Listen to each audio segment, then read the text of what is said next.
नमस्कार मंडळी, सर्वांना शुभप्रभात. मी चाललो आहे माझ्या वर्कप्लेसवरती नेहमीप्रमाणेच. मी वर्कप्लेसवरती पोचलो आहे. फारुख त्याची स्टोरी सांगत होता, सो मी पुढे गेलो. त्याच्यानंतर मला लागली होती भूक, सो मी बनवलं व्हेज सँडविच. सो त्याच्यानंतर किचनमध्ये थोडं काम चालू आहे. चिकन चिल्लीची ऑर्डर होती, सो चिकन पकोडा बनत आहे.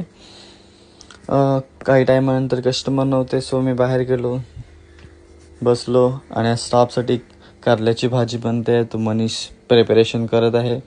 लेमन ज्यूस पियाल्यानंतर काही टायमानंतर आला बर्गर आणि पिझ्झा, सो बनवला. त्याच्यानंतर कॉफी पियालो. त्याच्यानंतर आलं व्हेज शेजवान राईस, सो बनवलं फटाफट. त्याच्यासोबत लॉलीपॉप होतं, सो ते सुद्धा बनवलं. आता चाललो आहे मी माझ्या घरी. गाईज, भेटूया उद्या. Good night, bye.